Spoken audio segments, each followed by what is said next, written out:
अपनात्मा परमात्मा कबीर जी ने इस उद्देश्य से कि गुरु जी के बिना मोक्ष नहीं हो सकता, और यदि मैं गुरु नहीं बनाऊंगा तो आने वाले समय में ये कहा करेंगे, काल का दाव लग जाएगा कि कबीर जी ने कौन सा गुरु बनाया था, बगैर गुरु के ही बात बन जाएगी और काल फिर मेरी आत्माओं को धोखा दे देगा। इसलिए उस परमेश्वर ने, अब वो ऋषि किसी के ज्ञान न तो सुने को नहीं, कौन? स्वामी रामानंद जी ब्राह्मण पंडित। परमात्मा ने उसको ज्ञान सुनाने का कौन सा तरीका अपनाया? एक 2.5 वर्ष के बालक का रूप धारण किया। जब परमात्मा 5 वर्ष के थे कि लीला में शरीर कर रहे थे 5 वर्ष के, उस समय 2.5 वर्ष के बच्चे का रूप धारण किया और पंचगंगा घाट के ऊपर काशी में, जहां रामानंद जी स्नान करने के लिए जाया करते थे, वहां एक घाट बना हुआ था पक्की पौड़ियों का। उन पौड़ियों पर जाकर कबीर परमेश्वर जी 2.5 वर्ष के बच्चे के रूप में लेट गए। स्वामी रामानंद जी सुबह सुबह जाया करते थे ब्रह्म मुहूर्त में, गर्मियों के दिन थे। जो ही वो नीचे पैड़ियों से उतर रहे थे, परमात्मा कबीर जी 2.5 वर्ष के बालक का रूप धारण करके लेटे हुए थे। स्वामी रामानंद जी की खड़ाऊं सिर में लगी, काठ की खड़ाऊं पहना करते थे। खड़ाऊं लगते ही परमात्मा ने रोना शुरू किया, जैसे बालक चिल्लाते हैं। रामानंद जी एकदम बहुत तेजी से झुके, और किसी बच्चे का चोट लगी। क्यों? दया होती है संत में, चाहे वो किसी का भी साधक है, अगर वो संत लक्षण है उसमें, तो उसमें दया अवश्य होती है। एकदम नीचे झुके थे। गले में एक कंठी होती है, एक मनिये की, तुलसी के लकड़ी का एक ही मन का होता है। वो रामानंद जी अपने गले में डाले रखा करते थे, और अन्य जो शिष्य बनाते थे उनके भी एक वही माला देते थे, कंठी बोलते उसको, एक मनके की। और वो प्रतीक होता था कि ये वैष्णव परंपरा से रामानंद जी का शिष्य, वैष्णव साधु के प्रतीक होती थी, और एक तिलक लगाते थे ऐसे। रामानंद जी जैसे झुके, उनके गले की वह कंठी निकल के कबीर परमेश्वर के गले में डल गई। रामानंद जी ने कहा कि बेटा राम राम बोल, राम राम बोल। सिर पे हाथ रखा छोटे बच्चे के, रो ना बेटा, बैठ जा यहाँ। परमात्मा चुप हो गए, उन्हें तो लीला करनी थी ये। और कहा बेटा, रामानंद जी कहने लगे कि बेटा तू यहाँ बैठा रहे, मैं स्नान कर लेता हूँ, आश्रम में ले चलूंगा, और दिन में जिसका भी होगा पता करके तुझे भिजवा दूंगा, डरना मत। रामानंद जी स्नान करने लगे। परमात्मा वहां से अंतर ध्यान हो गए, उनका काम पूरा हो लिया था। अंतर ध्यान होकर के अपने मुंह बोले माता पिता नीरू नीमा की झोंपड़ी में आकर सो गए। कुछ दिन के बाद परमात्मा ने क्या किया, एक रामानंद जी का शिष्य विवेकानंद, अब रामानंद जी ने 1400 ऋषि बना रखे थे, 1400 चेले थे ऋषि, जो प्रचार करते थे रामानंद जी किसे ग्रहण ज्ञान का। और रामानंद जी सुप्रसिद्ध थे कि ये वेदों और गीता और पुराणों के मर्मज्ञ ज्ञाता है। विवेकानंद जी जो महर्षि रामानंद जी के शिष्य थे, विष्णु जी के उपासक थे, विष्णु पुराण के अंदर सुना रहे थे विष्णु जी सर्वेश्वर हैं, महेश्वर हैं, और ये सब के मालिक हैं, ये सब सृष्टि रचनहार हैं। यही 3 रूप धारण करके सृष्टि सतिथि और संहार का कार्य करते हैं। ये स्वयं अजन्मा है, इनके कोई माता पिता नहीं है। अब उधर से परमात्मा कबीर जी जैसे ये वैष्णव तिलक लगाते हैं, ऐसा लंबा तिलक नाक का ऊपर कर माथे ते चंदन का सफेद तिलक ला रखा, और परमात्मा छेड़छाड़ करे बिना रहा नहीं करते, क्योंकि वो तो आए इस उद्देश्य थे। तो जब स्वामी जी ने, विवेकानंद जी ने अपना भाषण पूरा कर लिया, सत्संग पूरा कर लिया, जब कबीर जी खड़े हो गए और करबद्ध होकर कहने लगे कि स्वामी जी एक शंका है मेरे मन में, उसका समाधान चाहता हूँ। विवेकानंद जी ने सोचा ये कोई वैष्णव भगत है, पूरा तिलक ला रहा है, होगा बच्चे का कोई शंका, जा बता देता हूँ। 5 वर्ष की आयु थी जब परमात्मा ने पूछा कि कौन ब्रह्मा की पिता है, कौन विष्णु की माँ, शंकर का दादा कौन है, हमको देवो बता। अब इस बात के ऊपर समस्या पैदा होगी। कहने लगे भाई ऐसा कुछ नहीं है, इनके कोई माता पिता नहीं है, ये तो अजर व अमर है, सर्वेश्वर है, स्वयंभू है, फलाना है। तब परमात्मा ने कहा कि स्वामी जी शिव पुराण के अंदर रुद्र संहिता पढ़कर देखिएगा, 5वें, 6ठे, 7वें और 8वें, 9वें अध्याय में, उसमें इनके विष्णु जी के माता पिता भी हैं। अब स्वामी जी वहीं पर ले रखी थी उसने, वो उसी समय खोला शिव पुराण को और देखा, देख भी लिया लेकिन माना नहीं। अपना आत्माओं परमात्मा 600 वर्ष पहले कहा करते थे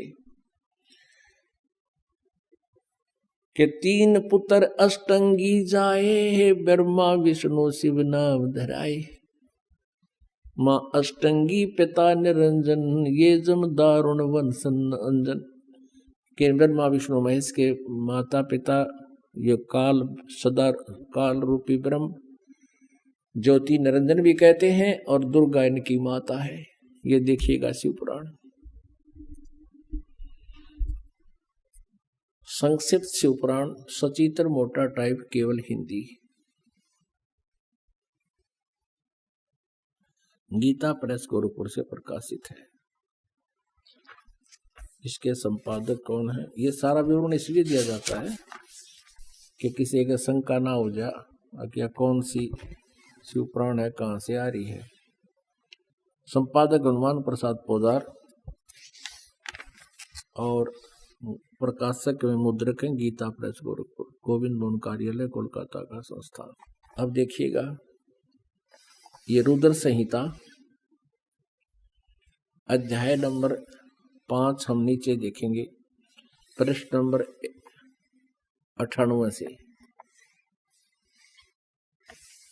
यहां से आ जाइए। 5वां अध्याय। अपने पुत्र नारद की यह बात सुनकर लोक पितामह ब्रह्मा वहां इस प्रकार बोले। ये 6ठा यहां प्रारंभ हो गया, 6ठे में पढ़ेंगे। ब्रह्मा जी ने कहा, ब्रह्मन, ये 99 पृष्ठ पे, ब्रह्मा जी ने कहा, ब्रह्मन अपने पुत्र को कह रहा है, ब्रह्मा जी नारद को, देव शिरोमणे, तुम सदा समस्त जगत के उपकार में ही लगे रहते हो। तुमने लोगों के हित की कामना से ये बहुत उत्तम बात पूछी है।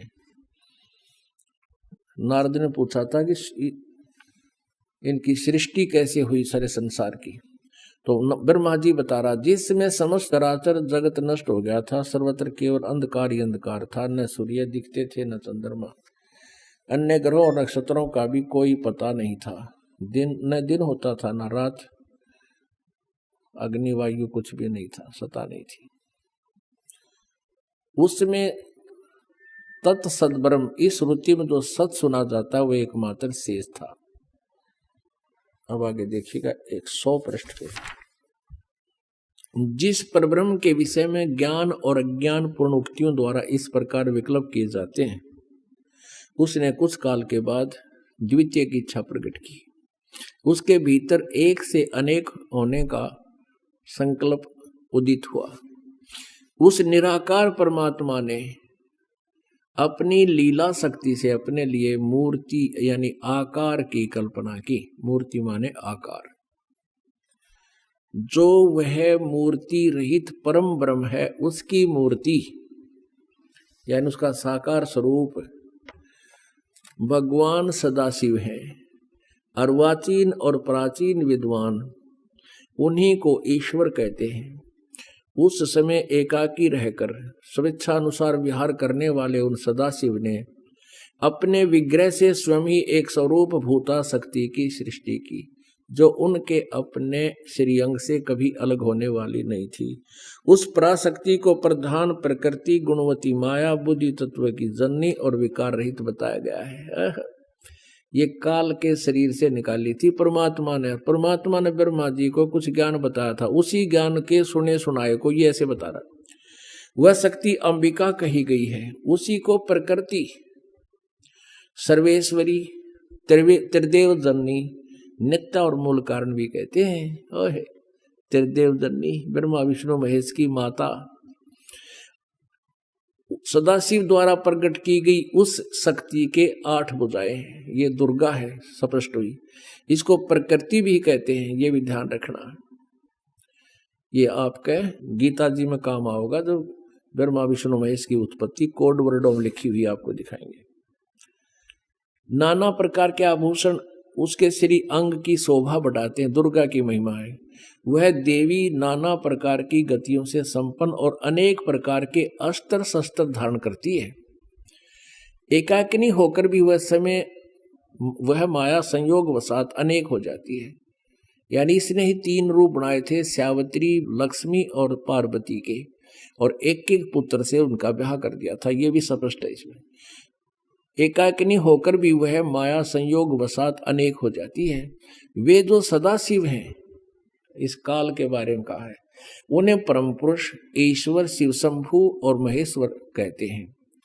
यहां देखना आए है, ये 101 पृष्ठ पर आगे हम कुछ रुद्र संहिता का। अब वे अपने सारे अंगों में भस्म रमाए रहते हैं। दुर्गा की तो जानकारी पूरी हुई। अब इस काल रूपी ब्रह्म, इस ज्योति निरंजन काल की महिमा है। वे अपने सारे अंगों में भस्म रमाए रहते हैं। उन काल रूपी ब्रह्म ने, इसको ब्रह्म कहो, काल कहो, काल रूप ब्रह्म कहो, सदाशिव कहो। ये काल जो है अपने पुत्र कभी शिव रूप में आ जाता है, कभी ब्रह्मा रूप में, विष्णु जी के रूप में। तो उन काल रूपी ब्रह्म ने एक ही समय शक्ति के साथ, नाथ ने शिवलोक नामक अक्षेत्र का निर्माण किया था। उस उत्तम अक्षेत्र को काशी कहते हैं। वे प्रिया और प्रियतम रूप शक्ति और शिव जो परमानंद स्वरूप है, उस मनोरम क्षेत्र में नित्य निवास करते हैं। वे प्रिया और प्रियतम यानी पति पत्नी रूप में शक्ति और शिव, दुर्गा और ये काल रूपी ब्रह्म, ये सिद्ध हो गया कि दुर्गा और काल है जो परमानंद स्वरूप है, उस मनोरम क्षेत्र में नित्य निवास करते हैं। यहां देखो, देवर से ब्रह्मा बता रहा है अपने पुत्र नारद को, एक समय उस आनंद वन में रमण करते हुए शिवा और शिव के मन में, दुर्गा और काल के मन में यह इच्छा हुई कि किसी दूसरे पुरुष की सृष्टि करनी चाहिए, जिस पर यह सृष्टि संचालन का महान भार रखकर हम दोनों केवल काशी में रहकर इच्छा अनुसार विचरें और निर्वाण धारण करें। इन्हें सोचा कि को बालक उत्पन्न करा और उसने सारा ढूंढमा से मिलवा दें। क्या ऐसा निश्चय करके शक्ति सहित सर्वव्यापी परमेश्वर शिव ने अपने वाम भाग के 10वें अंग पर अमृत मल दिया है, यानी पति पत्नी व्यवहार किया। फिर तो वहां से एक पुरुष प्रकट हुआ, यानी एक बालक की उत्पत्ति हुई। उसका नाम केदरा, वह शिव पुराण 102 पृष्ठ पे।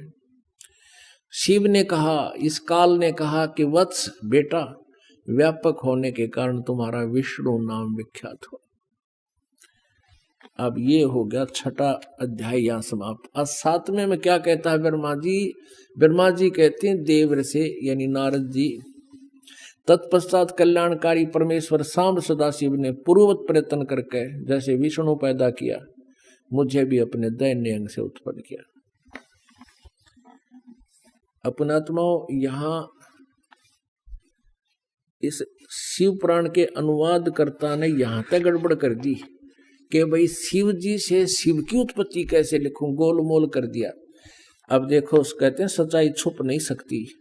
चोर चोरावे तू बड़ी गाड्डे पानी में, वह गाड्डे वह ऊपर आवे, सच्चाई छनी ना। ये देखिए 110 पृष्ठ पे।